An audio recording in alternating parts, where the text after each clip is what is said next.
Hi everyone, welcome to today's blog. আমি কাবেরী আর আমরা ব্যাঙ্গালোরে থাকি। আজ রবিবার আর এখন বাজে সকাল 8টা। গুড মর্নিং সবাইকে। আজ একটি ক্লাসিক ইংরেজি ব্রেকফাস্ট দিয়ে আমরা আমাদের দিন শুরু করছি। এটা বানানোর জন্য আমি কেটে নিয়েছি একটা টমেটো, কিছু বিনস, ব্রোকলির কিছু অংশ। তারপর প্যানটা গরম হলে অল্প সাদা তেল দিলাম আর দিলাম বাটার। এখন একে একে সসেসগুলোকে দিয়ে দিচ্ছি।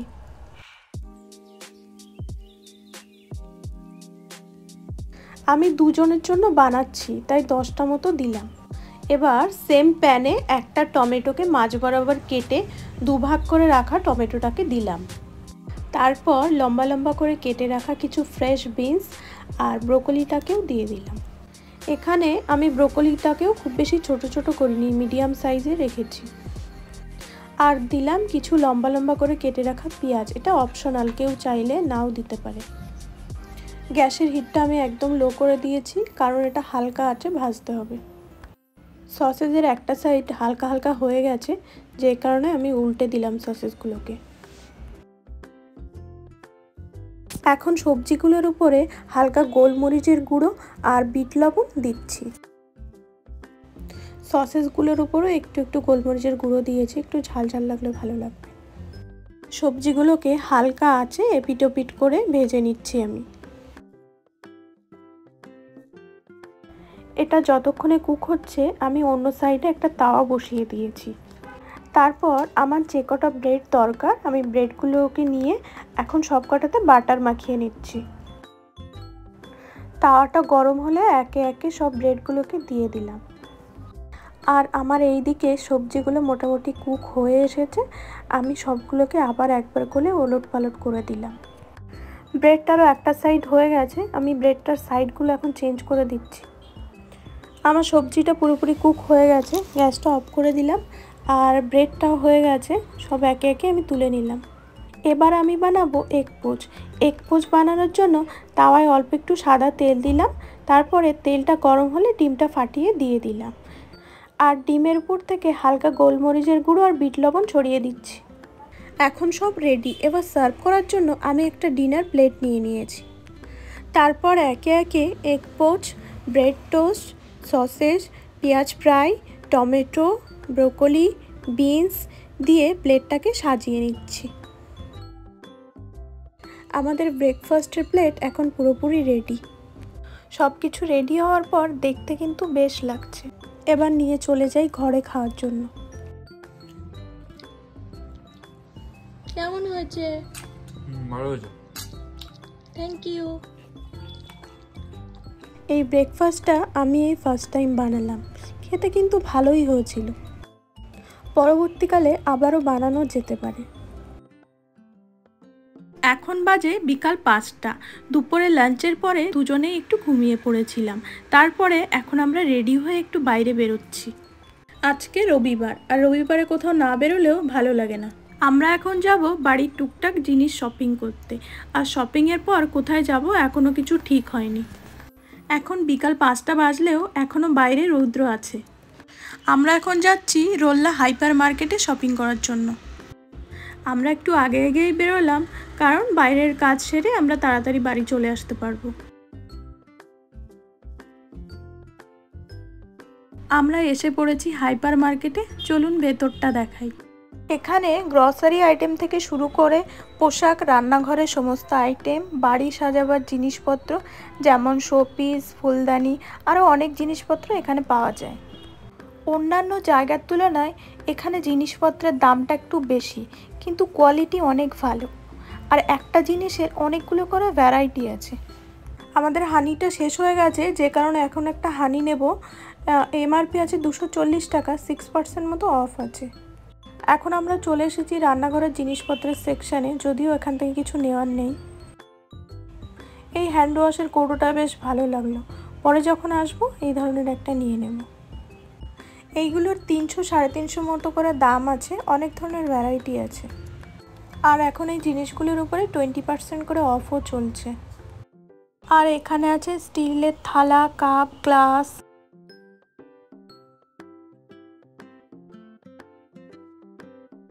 এখান থেকে একটা সবজি কাটার ছুরিও নিতে হবে, সেটা দেখছি কোনটা নেওয়া যায়। আমাদের রান্না করার জন্য একটা কাঁচিও দরকার ছিল, আগেরটা অনেক পুরনো হয়ে গেছে, যে কারণে একটা কাঁচি নিলাম। আর এইগুলো বেশ কাজের জিনিস, দেয়ালে আটকে দিলে অনেক জিনিসপত্র সেখানে রাখা যায়। এখানে এসেছিলাম পাপোশ দেখার জন্য, কিন্তু আমাদের যে ধরনের দরকার সেই ধরনের পেলাম না। এবার চলে এসেছি জলের বোতলের সেকশানে। আমাদের অ্যাকচুয়ালি দুটো বোতল নিতে হবে। এখানে অনেক ধরনের ভ্যারাইটির বোতল আছে, 20 লিটারের জারও আছে। আমাদের একটা সুন্দর কাচের বোতল পছন্দ হয়েছে, কিন্তু সেটা নেওয়া যাবে না কারণ পড়ে যাওয়ার ভয়। তারপরে আমরা প্লাস্টিকের বোতলই দেখলাম, লাস্টে এই সেলের বোতলটা নিলাম আমরা। এটার এমআরপি আছে 108 টাকা করে, এর উপরে 20% অফ দেবে। এখান থেকে আর আমাদের তেমন কিছু নেওয়ার নেই, জাস্ট আমরা একটু ঘুরে ঘুরে দেখছি।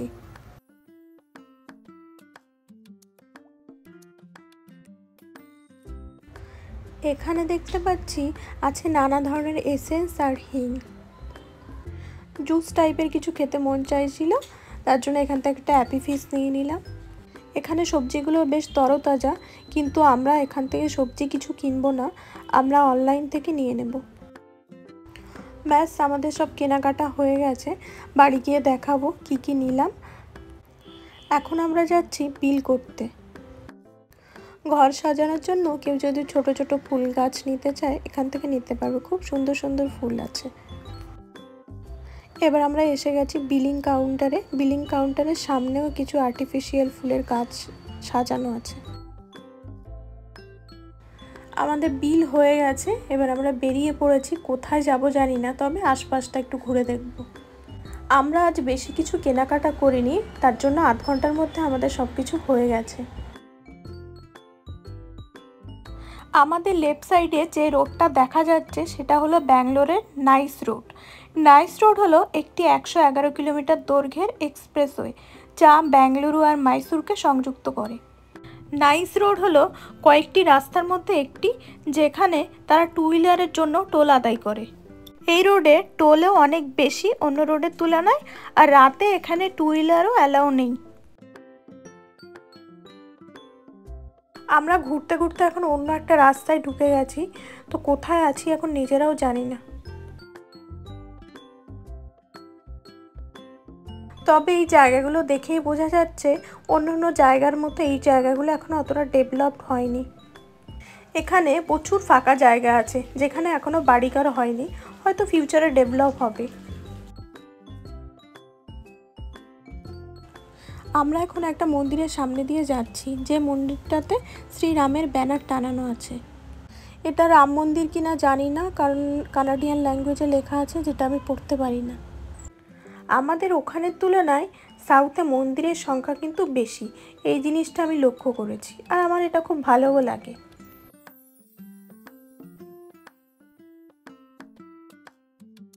আজকে আমি চুল ছেড়েই বেরিয়েছিলাম। বাইকে চুল ছেড়ে উঠলে চুলের যে দশা হয়, যারা ওঠে তারাই জানে। চুল সামলাতে সামলাতেই সময় চলে যায়, আর বিশেষ করে যদি লং হেয়ার হয় আমার মতো। আর রাস্তার ধুলোয় চুল রাফ হবে, সেটা তো আছেই।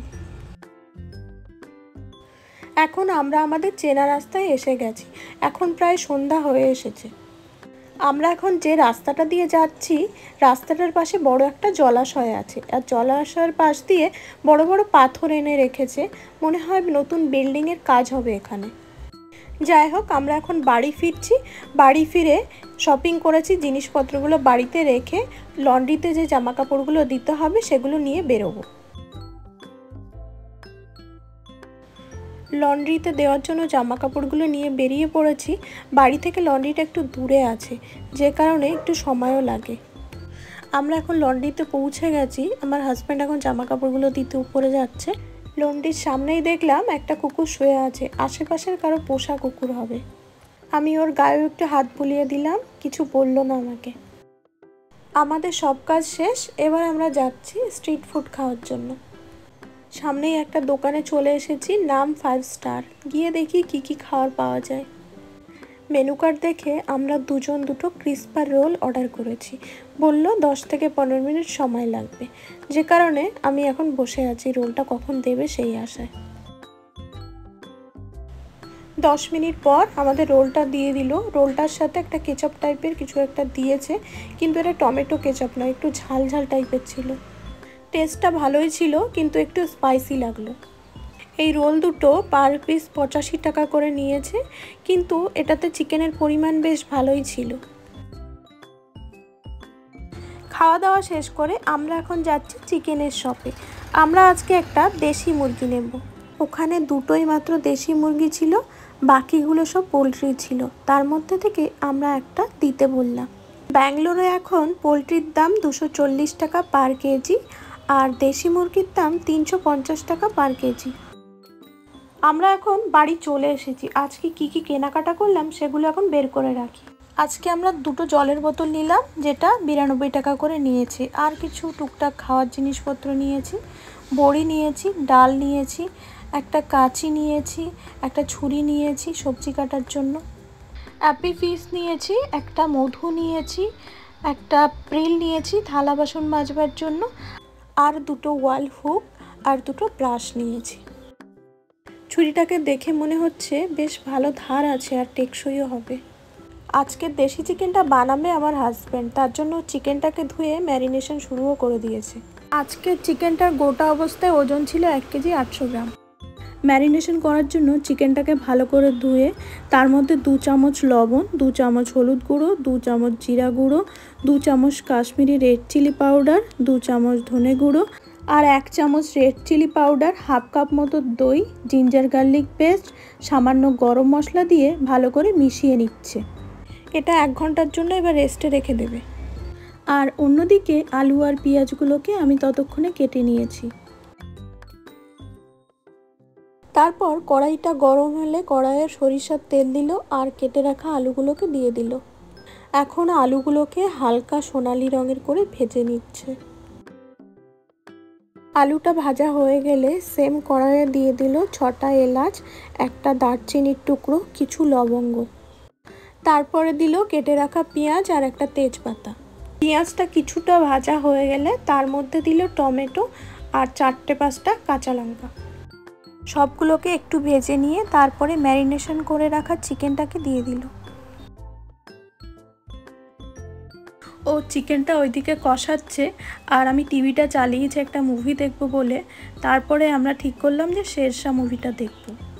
এখন মুভিও চলছে আর ও রান্না করছে, মাঝে মাঝে এসে একটু মুভিও দেখছে। এখন বাজে রাত 10টা, আমাদের রান্নাও হয়ে গেছে, তো কিছুক্ষণ পরেই আমরা খেতে বসবো। শেরশাহ মুভিটি কার্গিল যুদ্ধের নায়ক ক্যাপ্টেন বিক্রম ভাত্রার জীবনের উপরে তৈরি করা হয়েছে। তার বাস্তব জীবনকেও অনেকাংশে এখানে তুলে ধরা হয়েছে। সিনেমাটিতে সিদ্ধার্থ মালহোত্রা আর কিয়ারা আদবানি লিড রোলে অ্যাক্টিং করেছেন। এখন রাত 10:30 মতো বাজে, আমাদের একটু একটু খিদেও পেয়ে গেছে, তো আমরা খাওয়ার দাওয়ার রেডি করতে শুরু করে দিলাম। আর হাজব্যান্ডের একটা বন্ধু আসার কথা ছিল, সেও এসে গেছে। যাই হোক, খাবার নিয়ে আমরা বসে পড়লাম। অনেক দিন পর আজকে দেশি চিকেন খাবো, সবাই অনেক এক্সাইটেড।